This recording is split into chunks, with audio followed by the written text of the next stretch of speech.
Welcome to episode 200 of the CUInsight Experience. I'm Randy Smith, one of the co-founders of CUInsight.com, and this show is all about taking a deep dive with the leaders of the credit union movement that make it so great.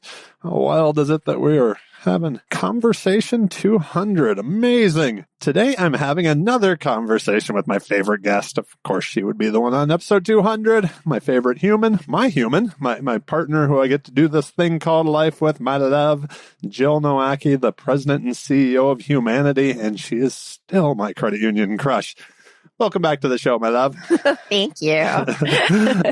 When I look back over the 200 episodes, there are just so many moments that stand out. Since the beginning, I've asked people to come on the show and have conversations about credit unions, leadership lessons learned over a career and life. And I feel so fortunate to be able to have these conversations and share them all with you. So with that, 200, I like round numbers. Stick around to the end of the show to hear more about a little change that's coming up in the direction for the new year, as this is the season finale. Still going to be all about conversations, but changing it up a little bit, and I'll let you know more about that.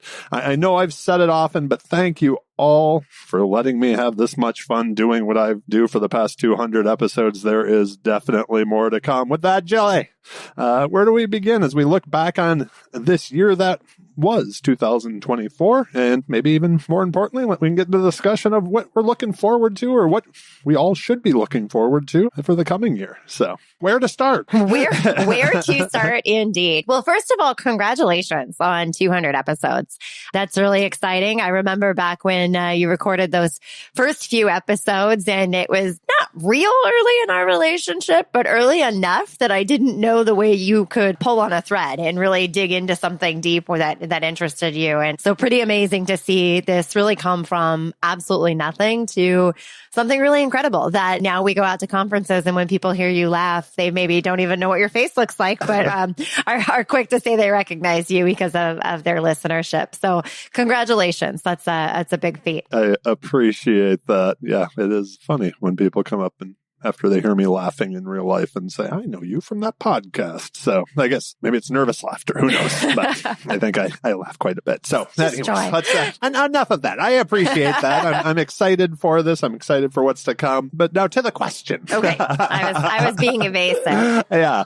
I mean, when we look back at this last year, I mean, you talk about change, or I don't even want to use the word like uncertainty and things like that, but I mean, we've seen the two biggest trade associations merge. We've seen two of our biggest companies that support the industry merge, and many, many credit unions obviously have merged. Fintech, elections, all kinds of stuff. It's been a busy year. Yeah, it has been a busy year. 24 has been an interesting year, because I think what we've found about this year is that we're far enough out from COVID that we can stop saying, oh, well, this must just be a leftover from COVID, with whatever it is.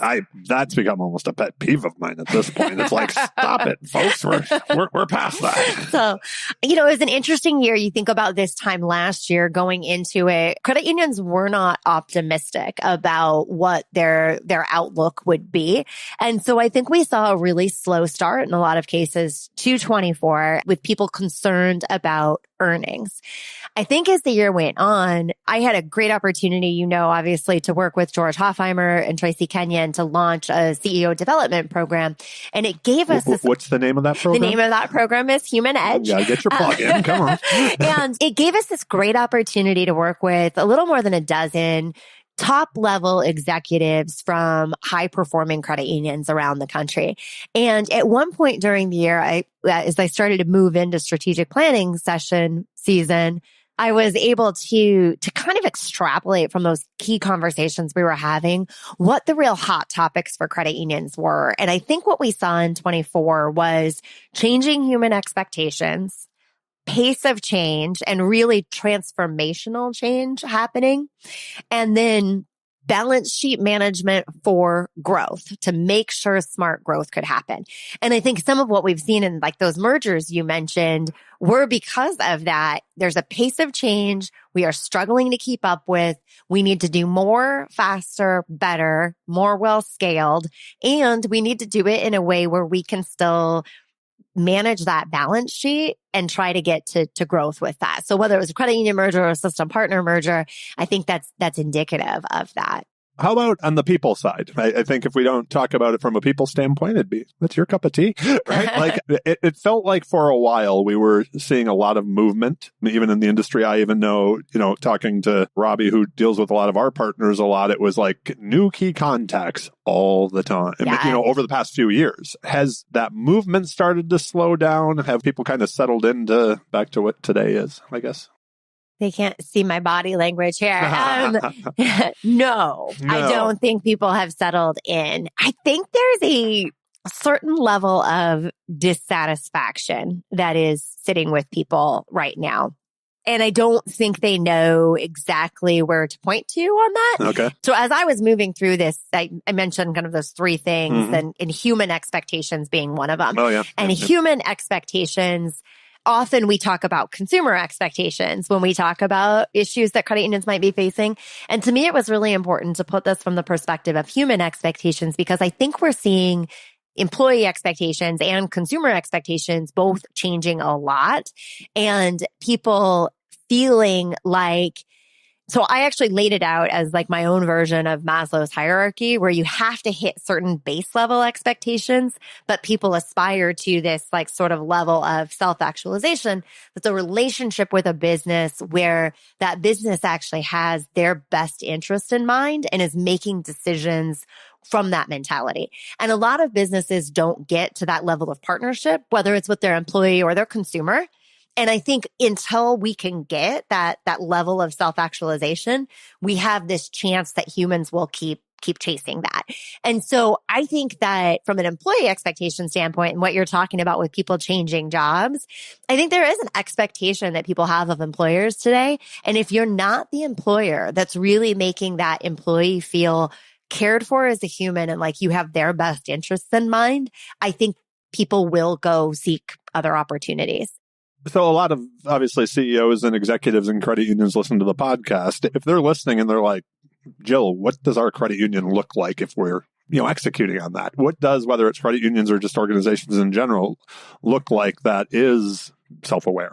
Yeah. Well, and it's a hard one because at first description, it does not sound like an economically wise decision, right? So from the consumer standpoint, this sounds like consumer comes in and says, hey, I want to make a $5,000 deposit in my checking account.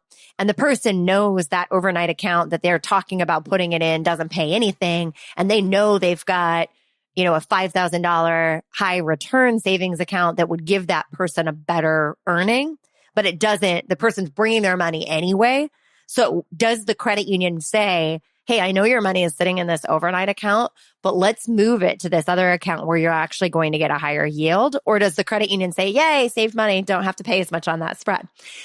From an employee standpoint, we see situations often where an employee tries to make a move, and at that point, the employer says, wait, what if we match that salary? Well, now we'll go ahead and give you that promotion. Well, now we're going to give you a raise. Now we'll give you the development program.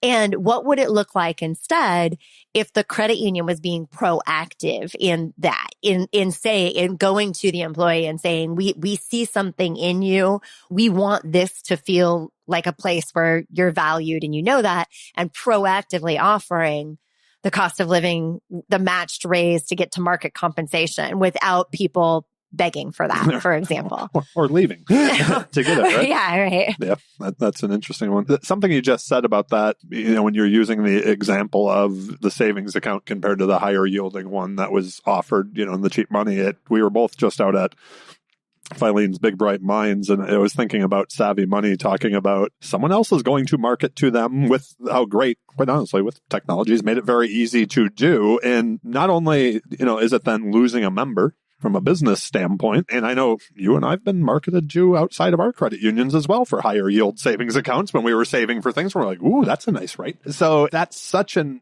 interesting thing about in the world that we live in today, whether it is on the people side, and we have many people have opportunities to look elsewhere if you're talented, I think, especially. But also from a business standpoint, and the member facing side of it too, is we are marketed to, and our data is out there for basically everyone's collecting data on all of us, just like we all collect data on everybody too. But how you're using that, like what you're saying, to make sure that not only whether it's employees, offering them fair compensation or whatever it happens to be, or to the members, making sure that you're giving them the best service before somebody else offers it, because it's also very easy to move right now as well. And I guess that would be another question I would have for you on the people side of things is, it's very easy for us to move our money.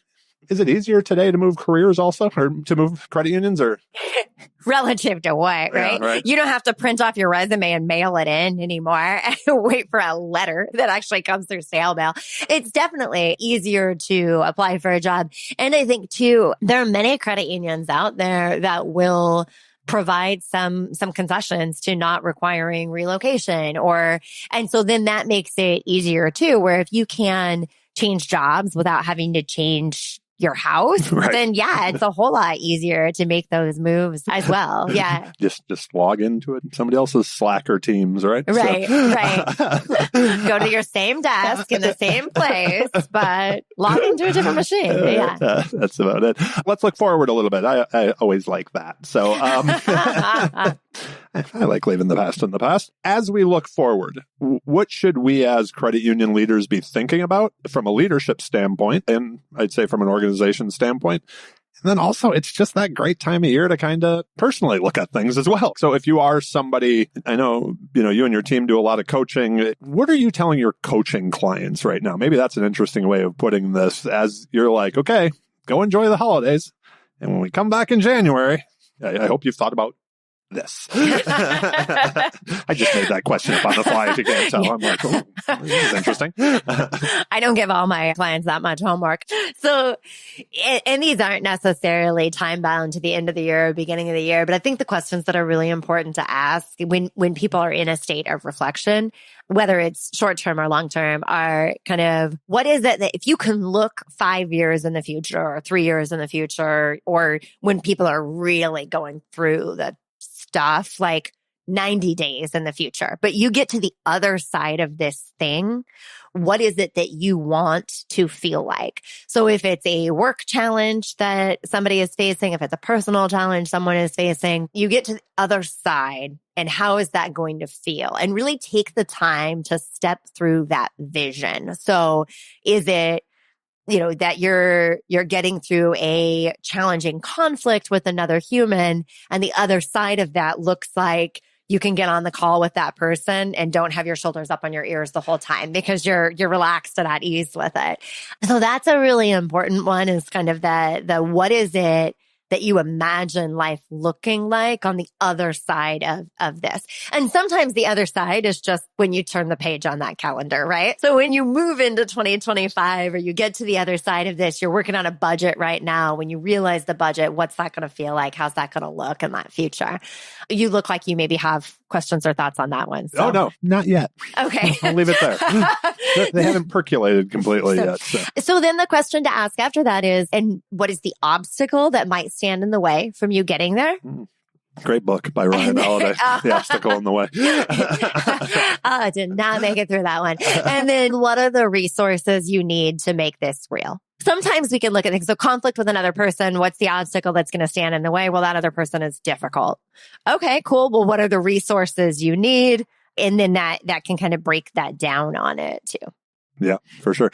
Now, if we're looking at it from an organization standpoint, where you mentioned, like, we're doing the budget right now. The amount of times in 200 episodes that people have mentioned Simon Sinek Start With Why. Like, when we're going through that process right here now, when we're looking at the idea of, at this point, the word disruption almost feels overused. It's become the new Blockbuster or Steve Jobs or whatever that has to be in every presentation a few years back. When we are looking at the uncertainty that comes from just a fast-paced world that we all live in, what should us as leaders be doing with our executive teams as we're planning as well for next year from an organizational standpoint?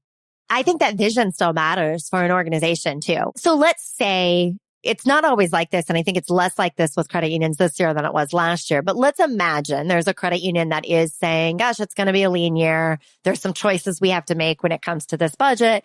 And they're looking at it. Well, that can sort of immediately become something that causes people to put their defenses up and causes people to engage in like turf wars. Like if we have to hold expenses, or if we put the first draft of the budget through and now we have to sharpen our pencils a bit on it, well, don't take my marketing dollars. Why does tech need so much? And so those immediate areas can come back. And if instead we're using that budget process as also an opportunity to say, what is the vision? So what is it we're trying to accomplish for our members, for our team? What is it we're trying to get to? Being able to start with that in mind. It's not start with why, but it's start with that end. Like, where is it we're trying to go? And okay, if we can get to that end, harmonious team, happy members, we're raising our members' credit scores because of what we're doing, and we're expanding the economic capacity for our community. Well, then does it matter so much if you add that half-time employee you were talking about? Or can we say, yep, we can still get to this vision using these resources or removing these obstacles? I must be feeling nostalgic on episode 200. One of the very first episodes, and one of the first ones I did face-to-face, was with the late John Pembroke. And he said, begin with the end in mind. I think that was even what we named that episode really early on. So anyways, feeling nostalgic, but that makes a lot of sense. The one thing that I wanted to ask you about was, and I have this word in my head because it was something that Sekou, who was recently on the podcast and was our last MiniCon keynote of the year, mentioned, but he had the whole presentation that was amazing based about being resilient organizations. Are there common traits that you're seeing in credit unions that are thriving today? And to thrive, I think, in this environment that credit unions are in, when both you and I started, there were a whole lot more credit unions as far as number of credit unions. So when you think of like a resilient credit union or a resilient leadership team, I always like to bring it back kind of like the people run the credit union, right? Is there something that you're seeing in these folks that when you look at, you work with a whole bunch of leaders out there, when you're like, they're good ones, they get it. Is there something that you see in them? Yeah. And interesting is that, there's a term for, I think, when you use a word to define the word, and I don't remember the term off the top of my head, but I think that we are realizing the value of looking at resilience itself as a competency and looking at how to build that. And so I talk with you all the time about the Harrison assessment that we use and that I've had the chance to use a lot in my coaching and in our hiring practices. The whole team at CUInsight's been through it. Everybody we've hired the past few years. Yeah. But one of my favorite paradoxes that the Harrison measures for is a paradox called vigilant resilience. And what that looks like is an individual's ability to analyze the pitfalls, look at a strategy or a plan and say, hey, these are all the things that can go wrong, but then stay optimistic anyway and say, even though all these things can go wrong, we still believe in the power of this team, the power of this organization, the resources we have, and how to move that forward. And I think that vigilant resilience, that ability to stay optimistic despite challenges, despite obstacles, not be oblivious to them, to know that like, hey, things are going to happen, but we are building up this muscle that allows us to figure out how to manage change to move through that. And I think change management is something that sometimes you put it out there and people think, oh, well, change management, great. That just means I can handle all these steps in this project. Like I'm going to step through this core system like nobody's business. We're going to get it right.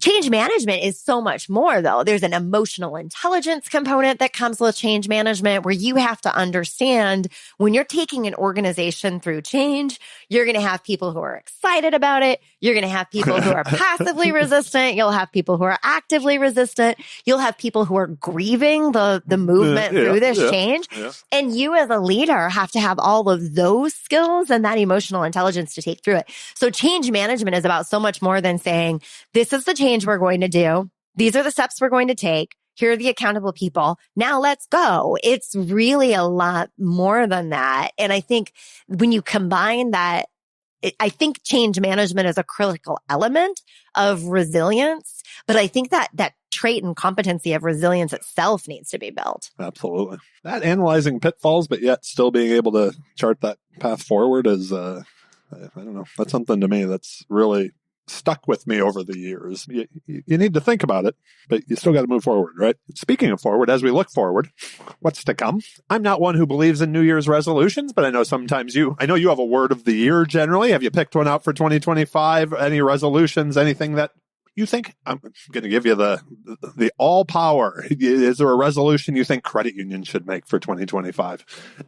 I keep adding to the questions that I told her I was going to ask before. I lost track of the question. Will you break them down to me piece by piece? All right. So, well, first I want to know, because we haven't talked about this, but do you have a word of the year yet? I think I came up with, so it's a little early for me to lock it in. So you don't have to lock it in yet. But I am. Well, what was your word this year, by the way, to let our listeners know? My year this year, and the irony of it was that I was not all in with it, but my word this year was wholehearted. That's why it's ironic, but I wasn't all in on it. And I lost sight of it during the year and had some moments where I justified like, oh yeah, I'm not all in with this, but I've got to get it done and muscle through and power through. And that didn't serve me the best as it could have. And so I think as I reflect back on the year and think about that, the word I'm toying with right now, we can check in on this another time, but I'm toying with trying to make 2025 a year where I'm more focused on peace. And so kind of protecting my peace and my peace of mind and looking for the ability to make decisions that are more, a little more harmonious and a little more like introducing a little more peacefulness into my life. I'm sure you'll appreciate that a lot. I dig that word. Yeah. Should I stick with it? Yeah, so we'll see. We'll see. We'll see. There's still a month away. So what about for credit unions? What New Year's resolution? We're recording this actually right before Thanksgiving. So I'm trying to put Jill a few weeks ahead here. Mm-hmm. But as we're going through these holidays, and if credit unions were to put out a New Year's resolution for themselves, what should it be? Stay member-centric. I like it. That's a good one. That leads me to one of the things that I teased, and I want to bring you in on this a little bit more at the beginning of the show after 200 episodes.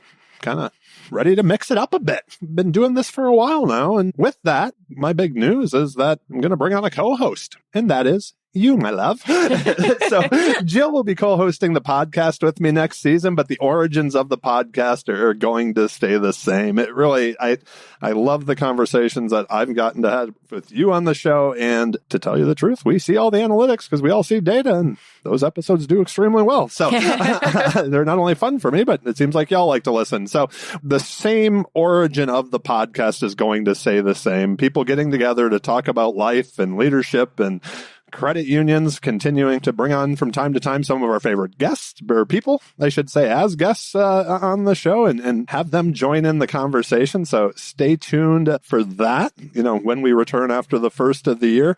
One thing that I do, as always, number one, I'm excited. So I'll ask you just, what made you say yes? I love our conversations. Why not do them with a microphone in my face? No, I'm excited. I think it's an excellent opportunity. I've loved being on the show. I've loved listening to the show. I've loved helping to introduce you to guests to have on the show. You've done a lot of that. So it's really exciting to me to be able to be part of this, to be alongside you in this journey. So. Quickest way to become a guest on the past 200 episodes. Get to know Jill. Well, I'm really excited. I know we're going to have a ton of fun, and we've had so many conversations about what this can look like, and I think it's going to be an absolute blast. And I think and I hope that all of you will absolutely love it and appreciate the new of it. One thing I wanted to ask you, kind of all over the place here on this episode, as far as me asking questions and things like that to wrap up the year and to wrap up episode 200. Is there anything that you were hoping we were going to talk about that we haven't got to so far as I jumped the big news that you're going to be my co-host? We're both very excited about that. Gosh, is there anything else? I mean, we talked about 2024. We talked about 2025. It's a lot. I think that kind of the other sort of idea, you asked the question about what credit unions should be resolved for the future. And I said, stay member-centric. I think that, possibly I could have said stay human-centric on that one. And spent a little bit more time really talking about if credit unions don't have their people operations as a key part of their strategic plan, they're going to continue to run into trouble, to trip on themselves. And I think making sure that those are aligned, the member centricity and the employee centricity, making sure the employees continue to be representative of the members we're trying to serve, the members we are serving, and bringing those attitudes, ideas, and insights from the community into the decision-making processes. I think that's so critical to credit unions being able to help members continue to thrive in what I think remains a sort of uncertain economy right now. I was able to do a planning session this year where the economists came in and said, no recession will be fine. I want to stick with that. I feel excited about that outlook. I'm into that. But recession or not, I think, we're seeing consumers having some challenges with credit right now, with carrying balances. So we know there's some need to really check in with our members. And the best way we can do that is when we have teams that are reflective of and representative of those members. I'm not sure who just said this recently to me because my memory is starting to get terrible, but also remembering that our team members are also our members. So I feel like we talked a lot about that during COVID, but that's still the case even with economic uncertainty as well, right? We don't know the positions people are in. I want to flip that. I absolutely loved everything you just said. Now on the flip side, you get to work with a lot of individual credit union professionals as well. What would you say to all of them? What piece of advice would you give them to wrap up the year when they're looking at it from a personal standpoint?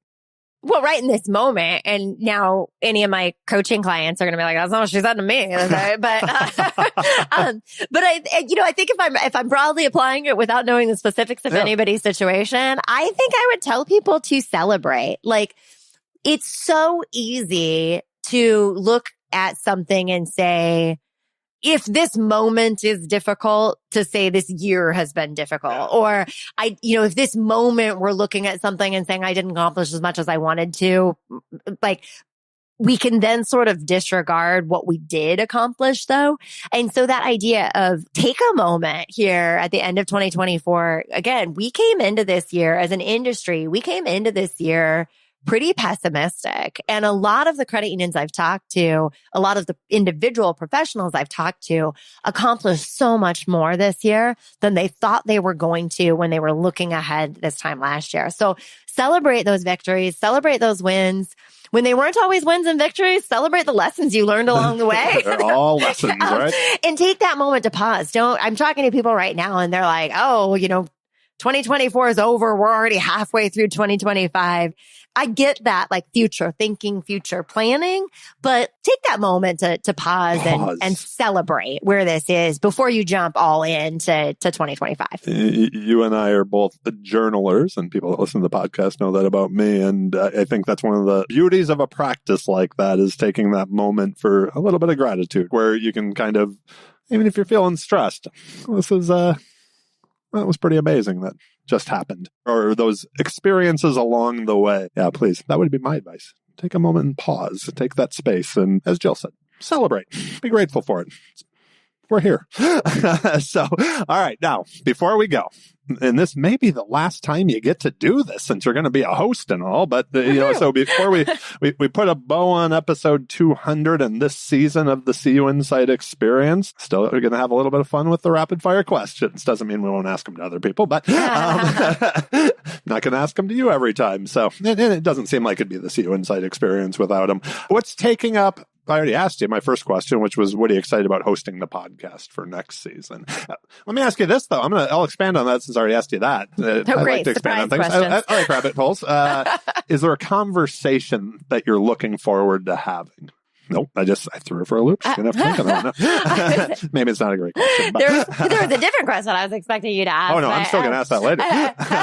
So is there a conversation I'm looking forward to having? Or a theme or a topic that you're hoping that we talk about? Okay. So the short answer is no, but I'm going to give the long version of the question to you. Like, you know that I am a deeply curious person, and it's really hard for me to not kind of pull on a thread. And something that I feel like if I look back at 2024, something I wouldn't have known this time last year, but I know today, is that I believe in 2024, workplace conversation may have reached a peak level related to mental health and well-being in the workplace. Yep. Now, I recognize there's all sorts of biases. It may just be what I'm around or what I've seen, but I wouldn't have expected going into the year that would become such a prominent conversation in workplaces across America. And so what I'm looking forward to is being able to have this platform with you when we see whatever emerging issue comes up in 2025 that we're like, whoa, we're seeing this everywhere. This feels like a really hot topic. Let's bring in somebody knowledgeable. Let's have this conversation. Let's see what others are hearing and seeing. And is this just us, or is this like, what's it looking like other places? So that's not a single conversation, but I'm so excited to see kind of what those elements are that bubble up and how do we have conversations around them to add value. That's why she's going to be such a good co-host. She's deeply curious and she'll have probably better questions than I do. So that's good. I'm going to skip ahead a question here on my rapid fire questions because it kind of ties into that. If you could have one dream, doing air quotes, guest on the podcast next year, who would it be? Okay, so it's not a credit union person. It can be anybody. All right, it's and you're going to be like, really? You're spending your dream on that? But mine is Adam Grant. If we were playing the newlywed game, I would have guessed that. So, so I think I'd have so much fun having a conversation about workplace with him, and you can be there too. So. Mine would be Oprah or Barack Obama. I thought yours. I would have guessed Barack Obama. Yeah. So. I think Oprah just asks such amazing questions. I'm so intrigued by somebody who asks questions on this podcast for a living. So, what's taking up the Jill self-growth space? Anything you're working on for 2025? So again, deeply curious person. I've lived in a lot of different regions in the country, and I've lived in a lot of blue states and a lot of red states and a lot more red communities, frankly, than I have blue communities. And so I've got all these like friends on Facebook and on social media. And it's wild to me how often I see people like throwing stuff out, 14th Amendment, Second Amendment. And I'm like, I don't know what amendment, like if I'm being honest, I can't tell you the text of that particular constitutional amendment. My guess is neither can they. Well, and that may be true, but I don't know what's in their brains. I know what's not in mine. Absolutely. And so I decided to take a little course on constitutional law so that I can, when I see those, I can be like, oh, that's what they're talking about. Or that's what they think they're talking about, as the case may be. So I want to, if I'm ever evoking the Constitution in an argument, I want to make sure I know what I'm actually talking about when I do it. And so I'm learning more about the Constitution and constitutional law. I love that you sought out a Coursera course to do that. I read, I believe it was actually an Ryan Holiday book years ago about that idea of like, if you want to learn about something, don't necessarily watch the news. Go read about it. Go learn about it. If you want to know about the conflict in Israel, go really down the rabbit hole and read about the history of it. You don't have to necessarily just watch the news on it. So that's what you're doing with the Constitution. I absolutely love it. If you could give listeners just one, so it's going to be tough, piece of career advice as they look forward to next year, what would it be? You've been on so many times. I had to make a new question. I was going to say, I feel like I probably answered this one before too, though. I think it's going to be pretty broadly encompassing. So the advice I would give is stay authentic to your own path. Now, that sounds great. How do you do that? I think there's a lot of work that needs to go into self-reflection, like, yeah, it's important to know what your values are, but also as you're looking at something like, do you want to be a president and CEO of a credit union, or do you want to be a president and CEO of that credit union? And are you willing to take the CEO job when there's really not alignment with the board or the mission or the values of it? So that single piece. Oh, wait, these are rapid fire questions. Sorry, that's too many words. But no. I just stay authentic to your path. My part's rapid. You can take as much time. I forgot to say that to you. I thought I had so many times. So no, you keep going. So that would be the stay authentic to your path would be the advice I would give. And that's true for folks chasing the CEO role.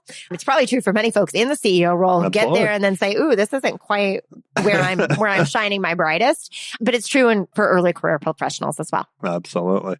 Okay. If someone is looking for a read between podcasts, do you have a book that you'd recommend? And I'm going to give a shout out to our friend over at America's Credit Unions, Carrie, what Carrie reads, because I think you might give Carrie a run for her money on how much you read. Jill always has her Kindle with you just to let you behind the curtains a little bit. Mm-hmm. So that's why always book recommendations. But What would you recommend? What should people be checking out? Okay. So if I'm being honest, we're moving into my time of the year where like my reading doesn't look quite as academic. And so I'm spending a lot of time on like holiday rom-coms right now, which are super fun, but I wouldn't necessarily recommend them to your listeners. So I will say one of the commitments I'm making in this little bit of time period I have, so somewhere between the constitutional law class. Oh, I forgot to tell you too, I'm getting DISC certified next week too. Yeah, right. So I got that going on as well.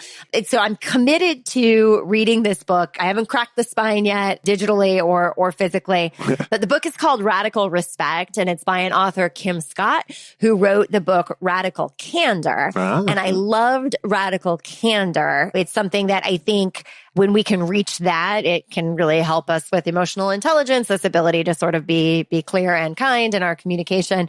And so radical respect, I think, is really important to us right now when we recognize that we are in workplaces where we might be working with humans who hold some different values, ideas, beliefs, practices than us. And how do we ensure that we really show up with that radical respect for the human on the other side? So that's the one I'm going to get into. And if listeners want to pick it up too, we could have a virtual book chat on it. Well, there you go. And you just said it's the time you wind down, and you wouldn't necessarily share with our listeners here, but that was actually my next question. So I'm not sure if you skipped over it. A little known fact about Jill. She loves herself some holiday movies. You should see holiday books, holiday movies. Right. You should see her recommendations on Netflix. It is amazing. So the rapid fire question, what's your favorite holiday movie?